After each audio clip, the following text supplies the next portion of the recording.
국민의 오늘을 지키고 나라의 내일을 바꾸겠습니다.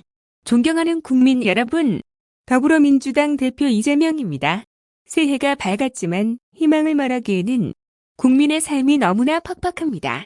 치솟은 물가, 은행 빚 걱정에 많은 국민께서 밤잠을 설치고 계십니다. 집을 팔아도 빚을 못 갚는 가구가 40만에 육박하는데 새해 벽도부터 공공요금이 들썩이고 있습니다. 주요 경제 지표들도 하나같이 어둡습니다.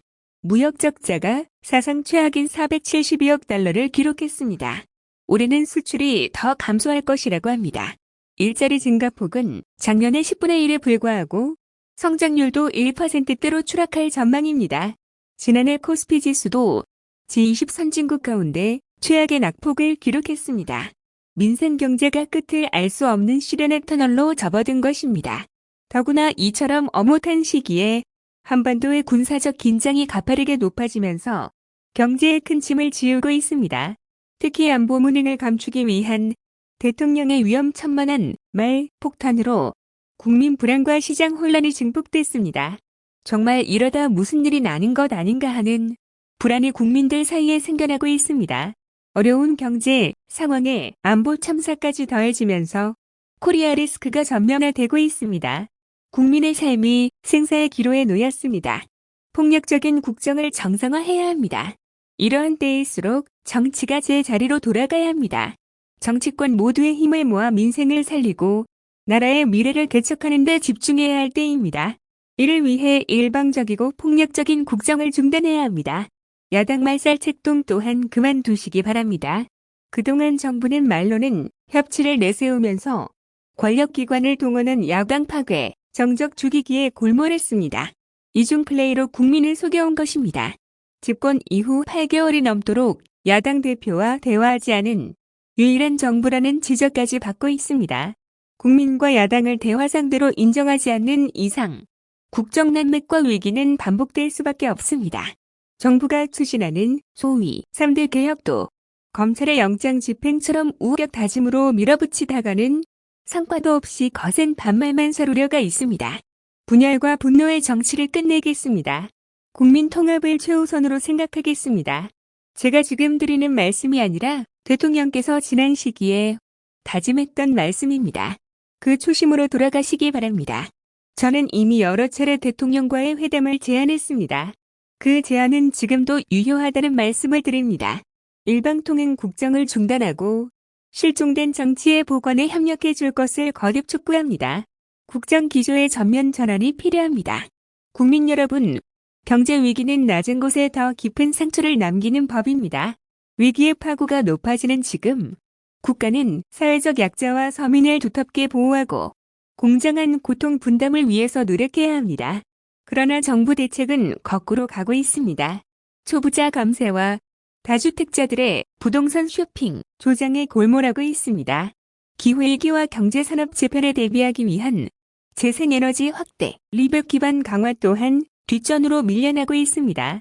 연극화와 불평등을 악화시키고 우리 사회의 미래를 좀먹는 잘못된 처방이고 자충수입니다. 지금 즉시 국정 기조를 전면 전환할 것을 촉구합니다. 민생경제 위기 돌파를 위한 3대 해법을 제시해 보겠습니다. 첫째로 총 30조 규모의 긴급 민생 프로젝트를 제안드립니다. 전월세 보증금 이자 지원이 반드시 필요합니다. 현재 유주택자를 대상으로 높아진 변동금리를 낮은 고정금리로 바꿔주는 안심전환 대출이 시행 중이긴 합니다만 사정이 어려운 무주택들에 대한 대책은 없습니다. 무주택자들의 임대차 보증금 대출이자를 낮춰주는 대책이 시급합니다.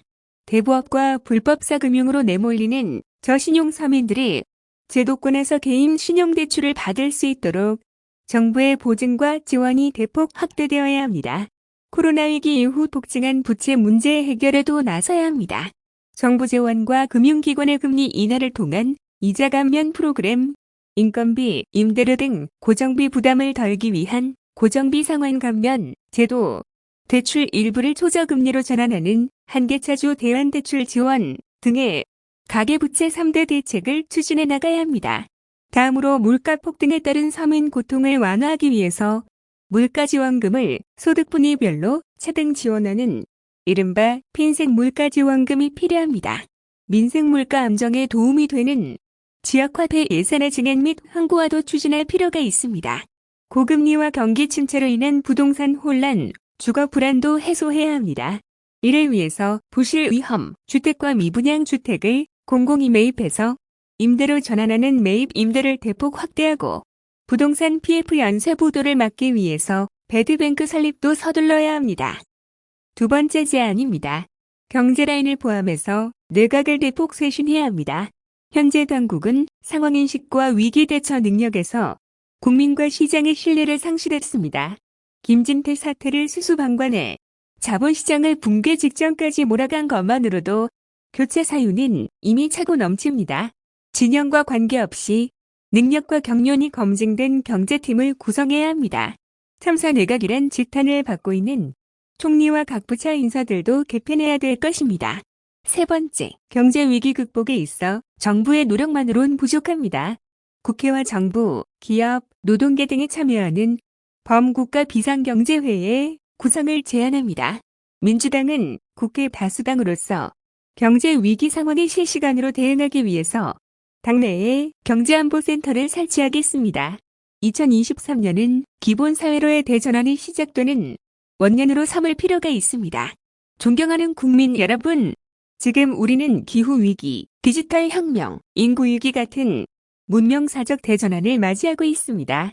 우리가 어떠한 선택을 하느냐에 국민의 삶과 국가의 미래가 좌우될 것입니다. 최소한의 삶을 보장하는 각자 도생의 시대를 넘어서서 국가가 구성원들의 기본적인 삶을 책임지는 기본사회를 준비해야 합니다. 민주당은 기본사회 2050 비전을 준비해서 우리 미래의 청사진을 분명하게 제시하겠습니다. 이를 준비하기 위해 당내에 기본사회위원회를 설치하겠습니다. 기본소득의 완성을 향해 단계적으로 나아가겠습니다. 우리는 이미 부분적으로 기본소득을 시행하고 있습니다. 만 8세까지 지급되는 월 10만 원의 아동수당, 현재 정부가 추진하는 월 100만 원의 부모급여 모두 소득, 자산에 관계없이 모두에게 지급되는 보편적인 아동에 대한 기본소득입니다. 이런 사업들을 서서히 확대해 나가면 전 국민 보편적 기본소득 실현도 가능해질 것입니다. 그 첫걸음으로 기초연금부터 노인 기본소득으로 전환하는 노력을 기울여야 합니다. 모두가 아시는 것처럼 기초연금은 박근혜 전 대통령 후보가 자산, 소득과 관계없이 모든 65세 이상 노인에게 공평하게 동등하게 지급하겠다고 했던 노인 기본소득이었습니다. 기초연금의 부부가액을 폐지하고 현재 70%에게만 지급하는 것을 전체 어르신에게 지급하는 것으로 점차 확대하는 방안을 추진하겠습니다. 재생에너지 기반의 에너지연금도 단계적으로 확대해야 합니다. 농촌 중심의 지방 소멸을 막기 위한 농촌 기본소득도 시행할 필요가 있습니다. 기본 주거로 주거 불안 시대를 끝내야 합니다. 정부가 최근 다주택자들의 주택 매집과 투기를 부추기고 있습니다. 부동산 시장을 다시 도박판으로 만들고 경제 양극화, 자산 양극화를 확대할 악수 중에서도 악수입니다. 전체 가구의 85%인 무주택자와 1주택자에게 정책의 초점을 맞춰야 합니다. 민주당은 무주택자들이 내 집 마련의 꿈을 실현하고 1주택자들은 큰 부담 없이 더 나은 주택으로 갈아타기 할 수 있도록 돕는 주거 정책을 마련하겠습니다. 임대 지원 강화 등을 통해 주거 환경의 질도 획기적으로 개선해야 합니다. 취약 계층뿐만 아니라 국민 누구나 내 집 마련을 할 때까지 저렴한 임대료로 고품질의 주택에서 장기간 거주할 수 있도록 하겠습니다. 기본 주거 사회를 위해서는 일자리, 교육, 문화, 교통 인프라가 생활권 단위로 균형 있게 발전해야 합니다. 자연과 호흡하고 이웃과 공동체를 이루면서 행복한 미래를 살게 할 수 있는 기본 주거 사회를 차근차근 만들어 가겠습니다. 기본 금융으로 보편적인 금융 기본권을 보장하겠습니다. 수많은 금융약자들의 살인적 고금리의 대부업체 그리고 불법 사채 시장으로 내몰리고 있습니다. 돈이 더 필요한 사람일수록 은행 이용이 더 어려운 이 모순을 계속 방치하면 금융의 불평등과 불공정은 더욱 심화되고 경제 활성화도 더 어렵게 됩니다.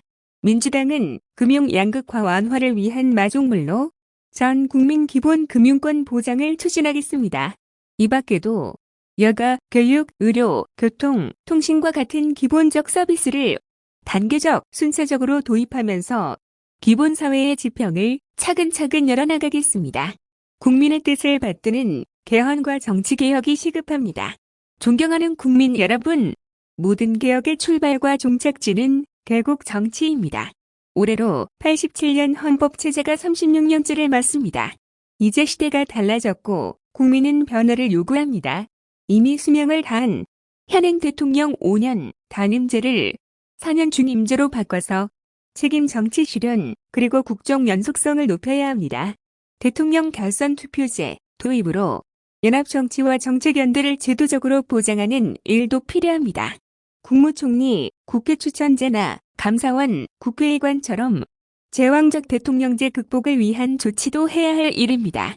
생명권, 환경권 등 국민 기본권과 자치분권 강화, 국민 발안, 주민 소환 등의 직접 민주주의 확대, 5.18 민주화 정신의 헌법 전문 수록 같은 사안들도 이제 말이 아니라 행동으로 옮길 때가 됐습니다. 표의 등가성 보장과 지역주의 타파를 위한 국회의원 선거제도 개혁 또한 개헌만큼이나 중요한 과제입니다. 물론 개헌은 어려운 일입니다. 그 필요성엔 국민적 공감대가 형성되어 있지만 여야의 입장 차이로 개헌은 번번이 실패했습니다. 다행히 올해는 선거가 없습니다. 개헌을 논의하기 매우 적절한 시기입니다. 국회 헌법개정특별위원회 구성을 다시 한번 제안드립니다.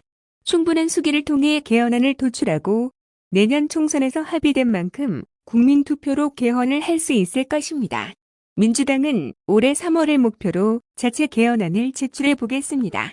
국민의 의사가 가장 잘 대변되는 정치제도 개혁에도 여야가 함께 지혜를 모아가길 바랍니다. 존경하는 국민 여러분, 정치는 국민의 삶을 더 낫게 만들고 국가의 더 나은 미래를 개척할 때만 존재 이유가 있습니다. 나라 안팎이 매우 어려운 이 시기, 처음 국민에게 부름을 받았을 때의 초심을 다시 한번 되새겨봅니다. 국민과 역사를 믿고 어떤 불의에도 당당하게 맞서겠습니다.